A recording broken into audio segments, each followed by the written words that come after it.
Good morning, my brothers and sisters. The big question today, are you more than a knucklehead? Which is really a question, am I more than a knucklehead? Welcome to episode number 172 in the Gospel of John, John chapter 20. Turn there now.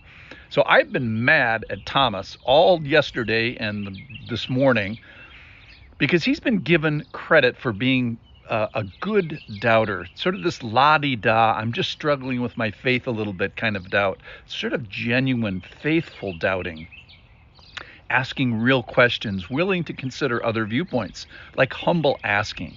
Now, I do believe that there is such a thing, but Thomas is not that guy. So I believe we should take the picture out of the dictionary from Thomas's, from the nice doubt page, and move it to the unbelief page. Why? What does unbelief look like? Well, it resists leadership. I think he did that. I think it resists the protection of many counselors. He did that. It resists fellowship of the body. He did that.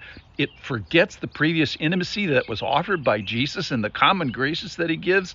It risks the harsh judgment of Jesus that you get from increased access. So when we say doubting Thomas, I think it's more than that. He has durable unbelief.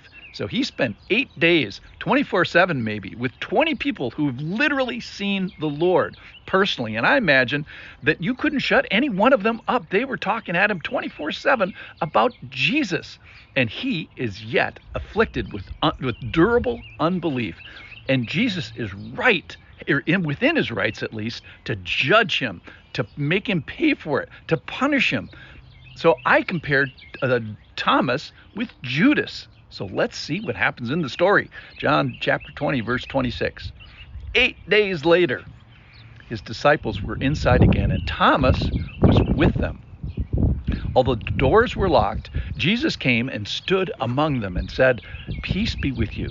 Then he said to Thomas, "Put your finger here and see my hands. Put out your hand and place it in my side. Do not disbelieve, but believe." Thomas answered him, "My Lord and my God."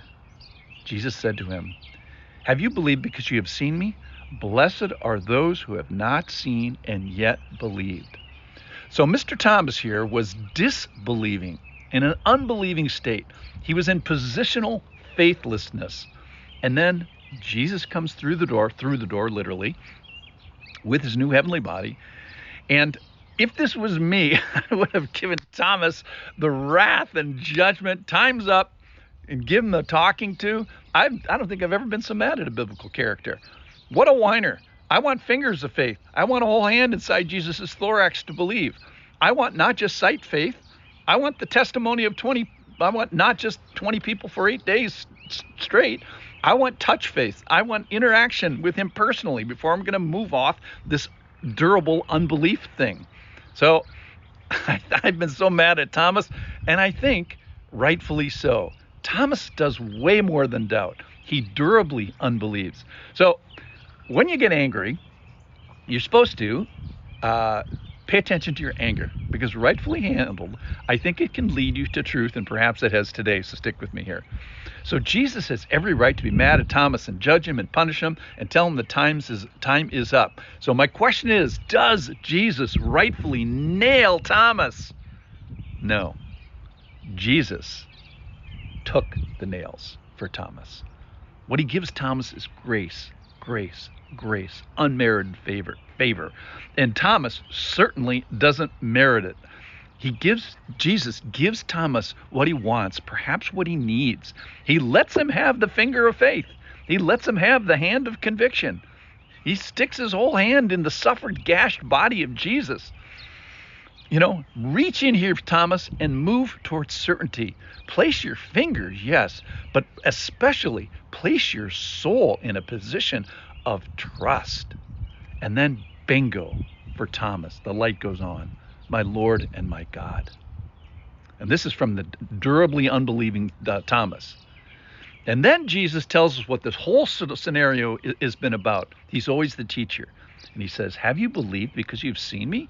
Blessed are those who have not seen and yet have believed." So the whole Bible, in a sense, is about belief before sight. It's the definition of faith. Faith is the trust in the person of God before the promises of God are evident. It's trust in God's character before the clarity of circumstance. It's being certain of Jesus when all you see is uncertainty. This is the person who is happy in the Lord, favored and fortunate. So if you do not have the durable unbelief of Thomas, then you are blessed. That's what the passage says. So Jesus gives the total 100% knucklehead. In fact, Thomas, in my definition, he's worse than a knucklehead. He has all that he needs for belief, and Jesus is in the belief business. Jesus has mercy on this more than 100% knucklehead, if that's possible. All right, so let's make this personal. So my guess is that Thomas is not the only one that God has been unexplainably kind to. So I wonder about what God has done for me. What personal grace that he gave me to get me to the belief point? What divine kindness did he have me to walk in to get to belief? What mercy to defend from unbelief?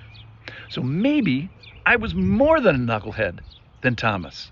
Maybe his kindness to me was even more than Thomas. So in conclusion, I'm kind of like with my hand over my mouth here. Wasn't I that guy? Maybe I was. Wasn't I the Thomas? Maybe I was wrong in my unbelief. So Thomas for sure was more than a knucklehead, comma. But so might have been I can hardly even say it. So does Jesus rightfully nail Thomas? No, Jesus took the nails for Thomas. Then does Jesus rightfully nail me? No. Likewise, Jesus took the nails for me. Thanks for listening.